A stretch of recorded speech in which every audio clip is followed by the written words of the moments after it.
할렐루야. 4월 12일 금요일 부활절 제2주 말씀기도에 함께 들으시겠습니다. 사도신경으로 저의 신앙을 고백드리시겠습니다.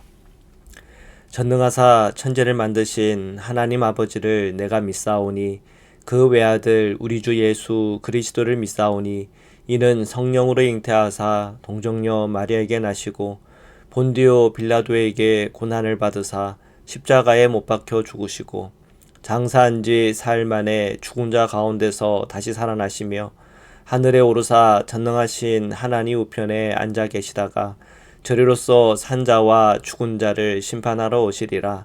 성령을 믿사오며 거룩한 공회와 성도가 서로 교통하는 것과 죄를 사하여 주시는 것과 몸이 다시 사는 것과 영원히 사는 것을 믿사옵나이다. 아멘.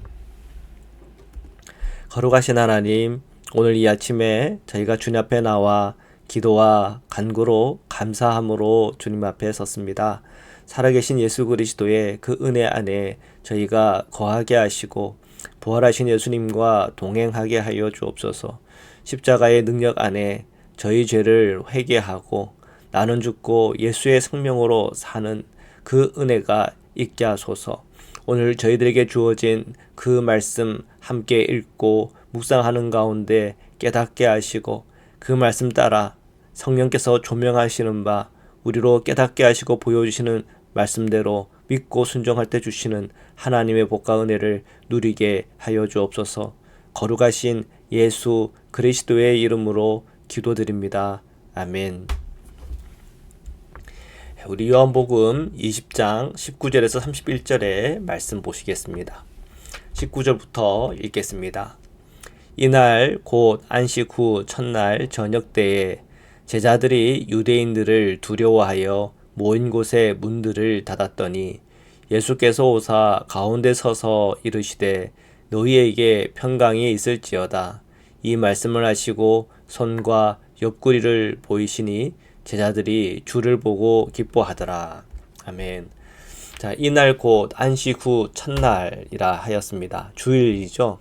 자, 주일 저녁 때 제자들이 유대인들을 두려워했다고 기록을 하고 있어요. 유대인들을 두려워하면서 정말 문을 다 닫고 꽁꽁 닫고 숨어 있는 거죠. 어떻게 보면. 그런데 예수님께서 그 가운데 오셨다. 그렇게 말씀하고 있어요. 노크를 똑똑똑 하고 나야 문 좀 열어줘. 그렇게 들어온 게 아니라 문은 다 닫혀 있는데 예수님께서 그 가운데 떡 오신 거예요. 부활하신 예수님은 어떤 분이신가? 정말 몸이면서 동시에 영혼인 그런 어떤 참 신비한 어떤 형체라는 그런 생각이 들어요. 참 인간이면서 동시에 참 하나님이신 예수님의 그 몸이라고 할까요? 어쨌든 문은 다 닫았는데 예수님께서 한가운데 오셨다고 성경은 기록하고 있습니다. 그러면서 주님이 말씀하시길 너희에게 평강이 있을지어다. 지금 그들의 마음은 유대인이 두렵고 오늘 이 밤이라도 그들이 예수와 함께했던 사람들이라 하여서 그들을 끌어내고 죽일까 하는 그런 염려와 걱정과 두려움이 그곳에 모이는 제자들의 마음에 있었던 것 같아요. 자, 근데 예수님께서 너희에게 평강이 있을지어다. 불안하지 말고 두려워하지 말고 놀라지 말아라. 평안을 유지하라. 이렇게 말씀하는 거죠. 그러면서 손과 옆구리를 보여주셨다 그랬습니다. 눈으로 볼 수 있다는 거예요. 그러니까 참 신기하죠. 참 영혼, 참 영이면서 동시에 참 몸인 예수님의 그 부활하신 그 몸을 상징적으로 보여주는 거예요. 손이 있잖아. 눈에 보이는 손이 있고 그리고 옆구리, 눈에 보이는 옆구리가 있고 근데 그 손과 옆구리에는 뭐가 있나요? 십자가에 못 박힌 흔적이 있는 거죠. 제자들이 봤어요. 야, 정말 손에 십자가에 못 박힌 못자국 그리고 그 옆구리에 창에 찔린 창자국이 있는 거죠. 제자들이 그것을 보고는 기뻐했다고 성경은 기록했습니다. 정말 부활하신 예수님을 우리가 보는구나. 그리고 그 부활하신 예수님을 우리와 함께 하고 있구나. 그 기쁨이 제자들 안에 있었다고 기록한 거죠. 자, 자, 계속해서 보겠습니다. 21절, 22절 읽겠습니다. 예수께서 또 이르시되 너희에게 평강이 있을지어다. 아버지께서 나를 보내신 것 같이 나도 너희를 보내노라. 이 말씀을 하시고 그들을 향하사 숨을 내쉬며 이르시되 성령을 받으라. 아멘. 자, 예수님께서 또 말씀하십니다. 너희에게 평강이 있어라. 그들은 여러 가지 많은 복잡한 마음이 있었을 것 같아요. 이제 유대인이 두렵지만 예수님을 보고도 아마 깜짝 놀라지 않았을까요? 부활하신 예수님의 그 몸을 봤을 때 문은 꽁꽁 닫혔는데 당신들이 있는 그 가운데로 오신 주님, 그리고 그 주님이 창자국과 그리고 못자국을 보여줬을 때 그때 그 마음이 얼마나 떨리겠어요?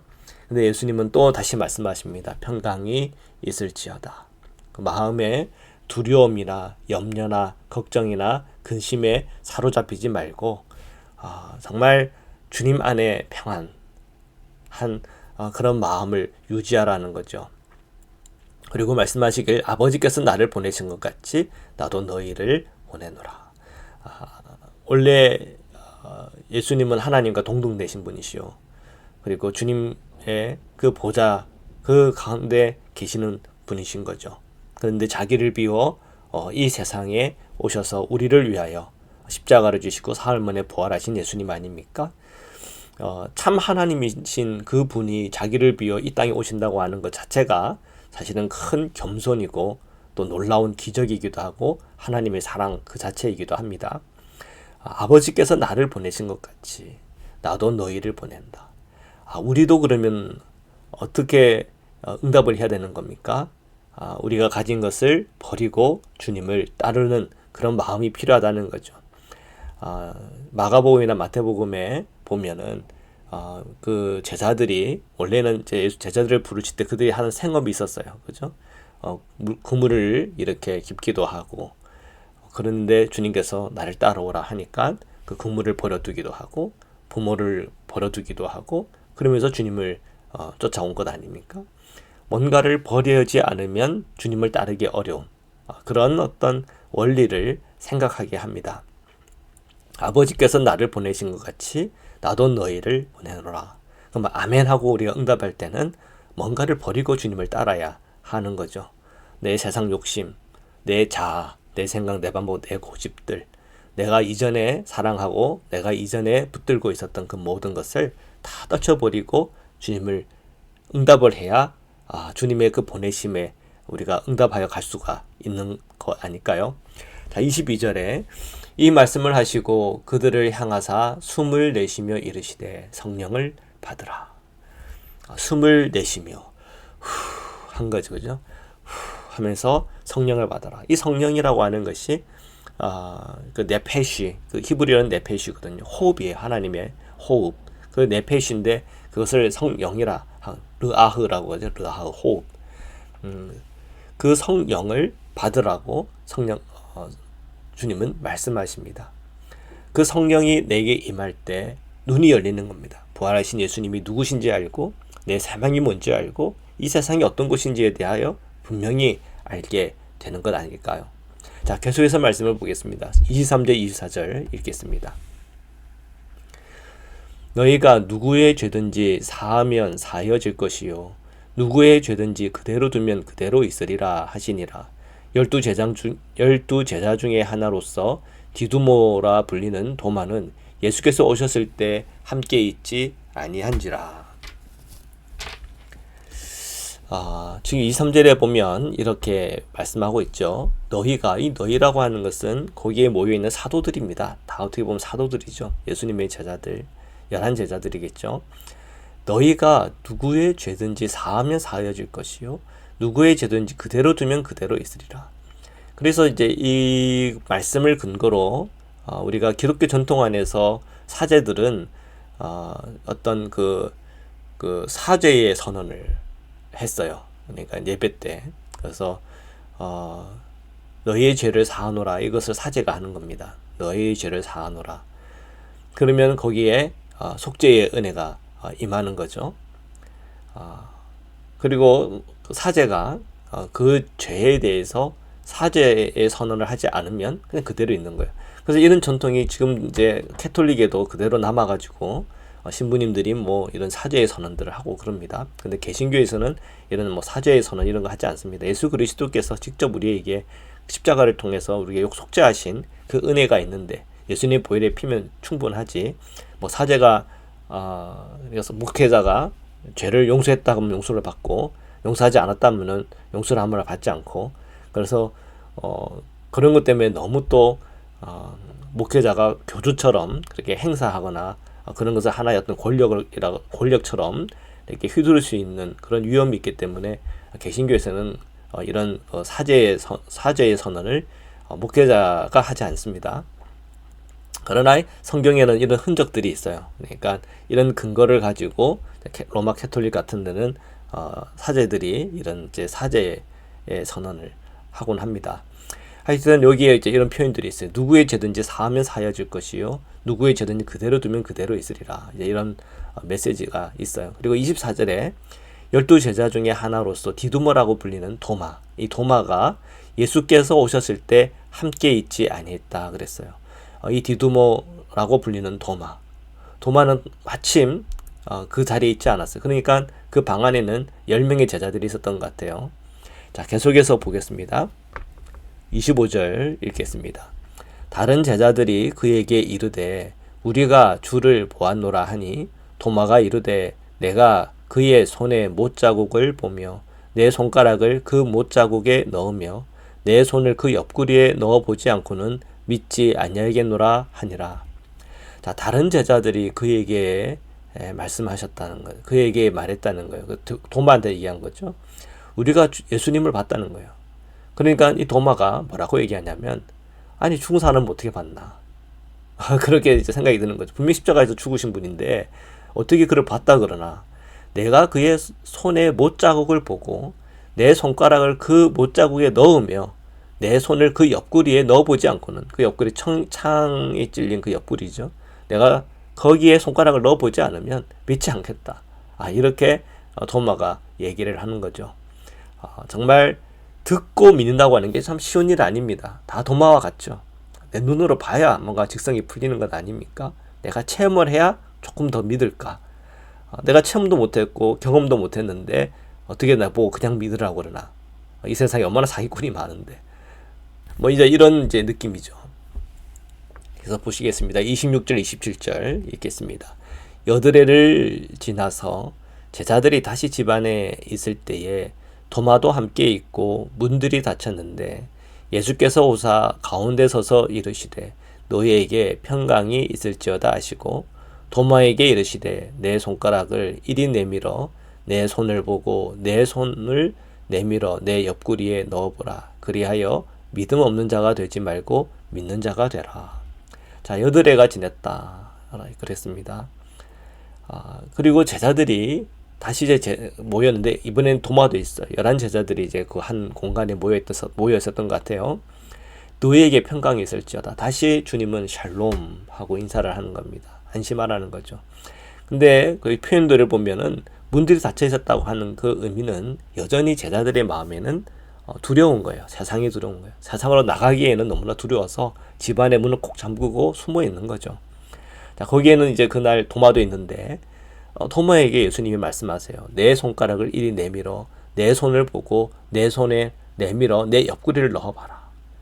그리하여 믿음 없는 자가 되지 말고 믿는 자가 되라. 첫 번째, 예수님께서 도마가 의심할 때 그것을 다 보고 계셨다는 거죠. 부활하신 예수님이 이미 저들과 함께하고 계시고 그들이 무슨 말을 하고 어떻게 행동하는지를 다 지켜보고 있었다고 하는 걸 우리에게 알려주고 있는 거죠. 그러니까 부활하신 예수님은 이제 그날 한번 나타나고 여덟해 동안에 아무 일 안 하셨나? 아니요, 계속 부활하신 예수님이 우리와 함께 하고 있는 거죠. 우리가 그것을 인지하지 못하고 그것을 인식하지 못할 뿐인 거죠. 참 하나님에서 동시에 참 인간이신 예수님, 그 예수님은 우리와 늘 함께 하고 계시는 겁니다. 단지 우리는 인식하지 못하는 거죠. 도마는 자기가 그 말을 할 때 예수님이 들었을 거라고 생각하지 못했어요. 근데 예수님은 다 듣고 있는 거예요. 그러면서 다 콕 집어 얘기하는 거죠. 내 손가락을 이리 내밀어 내 손을 보고 내 손을 내밀어 내 옆구리에 넣어봐라. 그리하여 믿음이 없는 자가 되지 말고 믿는 자가 되라. 도마를 위해서 주시는 메시지예요. 믿음 없는 자가 되지 말고 믿는 자가 되라. 오늘 우리 그리스도인들이 예수 그리스도의 부활을 내 눈으로 보지 못했고 내가 직접 그 부활하신 예수님의 몸을 만져보지 못했기 때문에 그 부활하신 예수님을 믿지 못하겠다 하는 사람들 충분히 이해됩니다. 왜? 도마도 그랬으니까. 그러나 그럼에도 불구하고 이 믿음에 하나님께서 초대하고 계신다고 하는 것에 대하여 우리가 염두하고 있어야 돼요. 보이지 않지만 아멘하고 믿고 가다 보면 우리가 영적인 삶을 살다 보면 기도와 말씀의 생활 그리고 정기적으로 예배를 드리고 정기적으로 우리가 말씀을 읽고 묵상하며 그리고 기도의 생활을 하다 보면은 부활하신 예수님이 우리와 함께 하시고 동행하고 계시다고 하는 것을 영적으로 느끼고 체험할 수 있게끔 주님은 그렇게 우리를 인도해 주신다는 것입니다. 자, 계속해서 말씀을 보겠습니다. 28절 29절 읽겠습니다. 도마가 대답하여 이르되 나의 주님이시요 나의 하나님이시니이다. 예수께서 이르시되 너는 나를 본고로 믿느냐 보지 못하고 믿는 자들은 복되도다 하시니라. 아멘. 자, 도마에게 예수님이 말씀하세요. 너는 나를 본고로 믿냐? 못 보고 믿는 사람 오히려 복되다. 이렇게 말씀하세요. 우리가 보지 못했지만 만지지 못했지만 그 믿음이 내 안에 있어서 우리가 교회를 나가고 예배를 드리고 찬양과 기도의 생활을 하고 말씀의 생활을 한다고 하는 것은 정말 복된 삶이에요. 나중에 결국 우리가 죽어서 주님 앞에 서든 오시는 주님 앞에 우리가 영광 가운데 서든 결국 우리가 보지 않고 믿는 이 믿음의 주님은 너희들 참 복되구나 라고 하는 주님의 응답이 분명히 있을 겁니다. 자, 그런 믿음과 신앙을 가지고 우리가 기쁨을 가지고 즐거움을 가지고 신앙생활을 하는 거죠. 근데 이제 28절에 도마의 신앙 고백을 한번 봤으면 좋겠어요. 도마가 이렇게 고백해요. 나의 주님이시요 나의 하나님이십니다. 주님이라고 하는 것은 나의 주인님이라는 것이죠. 나를 창조하시고 또 나의 갈 길을 안내해 주시고 또 나를 다스려 주시고 나에게 일거리를 주셔서 그 일거리를 하게 하는 나에게 사명 주시는 분. 그런 우리의 고백이 다 담겨져 있는 게 주님이라는 표현입니다. 나의 하나님이다. 데오스. 나의 하나님이다. 그러니까 예수님은 어떤 분이신가? 어떻게 우리가 신앙으로 고백하는가? 예수님은 주님이시요 또 나의 하나님. 참 하나님이시면서 동시에 참 인간이시면서 나의 주님이면서 나의 본이 되시고 나의 삶의 모든 것 되시는 예수님. 그렇게 우리는 고백하면서 신앙생활 하는 거죠. 자, 계속해서 보겠습니다. 30절부터 31절 말씀입니다. 예수께서 제자들 앞에서 이 책에 기록되지 아니한 다른 표적도 많이 행하셨으나 오직 이것을 기록함은 너희로 예수께서 하나님의 아들 그리스도이심을 믿게 하려 함이요 또 너희로 믿고 그 이름을 힘입어 생명을 얻게 하려 함이니라. 아멘. 자, 30절에 예수님께서 제자들 앞에 이 책에 기록되지 아니한 다른 표적도 많이 행했다. 그러니까 지금 요한복음이 예수님의 그 모든 것을 다 담아놓은 거 아니라는 거죠. 그 얘기는 뭐냐면 편집이 됐어요. 편집이 됐고 또 부드럽게 어떤 목적을 가지고 어떤 서술해 나갔다는 거예요. 이 요한복음이. 왜 그렇게 했나? 그 이유는 이 요한복음이 우리로 하여금 어떤 목표점을 향하여 갈 수 있게끔 어떤 안내하는 안내서라는 거죠. 영적인 안내서. 31절에 분명히 이렇게 기록하고 있어요. 오직 이것을 기록하면 다 이만큼 다 이렇게 구성해서 이렇게 스토리와 그리고 교훈들과 또 여러 가지 주님의 이적과 표적들을 이렇게 다 모아서 이렇게 기록한 그 이유는 너희로 예수께서 하나님 아들 그리스도이심을 믿게 하려 하는 것이다. 그래서 우리가 요한복음을 다 읽고 나서 예수님은 하나님의 아들 그리스도이시군요. 아멘 하면 우리가 요한복음을 너무나 잘 읽은 거예요. 그죠? 그리고 또 너희로 믿고 그 이름을 힘입어 생명을 얻게 하려 함이라. 이 생명은 우리가 모를 수 있어요. 그러나 우리가 죽음 앞에 그리고 또는 오시는 주님 앞에 설 때 나에게 그 생명의 있음을 확인하고 체험하는 그 날이 분명히 우리에게 오겠죠. 자, 그 소망을 우리가 품고 예수 그리스도를 믿고 살아가는 겁니다. 이 요한복음을 읽고 이러한 신앙과 믿음 안에 오시는 주님을 기다리며 때로는 내가 죽음을 넘어 영원한 생명에 나아갈 것을 늘 기대하며 우리가 신앙생활을 한다고 한다면 우리가 이 요한복음을 너무나 잘 읽은 거죠. 자, 이 요한복음에 부활하신 예수님, 그 부활하신 예수님이 그 제자들에게 평안을 주셨듯이 오늘 우리 살아가는 우리 모든 성도님들 마음에 그 평안이 함께하기를 주님의 이름으로 축원합니다. 말씀으로 기도드리시겠습니다. 사랑해 주님 감사합니다. 오늘도 주님의 말씀 앞에 섰습니다. 저희 심령과 마음이 늘 부활하신 예수님과 함께하게 하시고 우리 마음이 때로는 두렵고 염려 가득 차나 부활하신 주님이 있기에 평안을 누리며 또한 힘들고 어려운 순간에도 평안을 유지하며 살아갈 수 있도록 은혜 내려주옵소서. 우리가 부활하신 예수 그리스도를 내 마음에 영접하고 믿고 따르며 살아가게 하여 주셔서 오늘 우리의 삶 속에 힘들고 어려운 그 순간에도 주의 의를 행하며 또한 성령의 인도함을 받으며 또한 늘 성령 안에서 살아갈 수 있도록 저희들을 축복하여 주옵소서.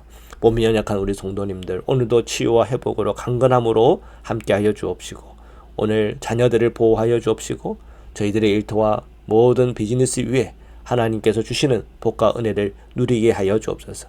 우리가 살아가는 이 세상 속에 환난과 어려움과 그리고 여러 전쟁 가운데 고통당하는 이웃들을 기억하여 주시고 그곳에 주님의 위로와 평화로 또한 주님의 놀라운 구원과 섭리로 함께 하여 주옵소서.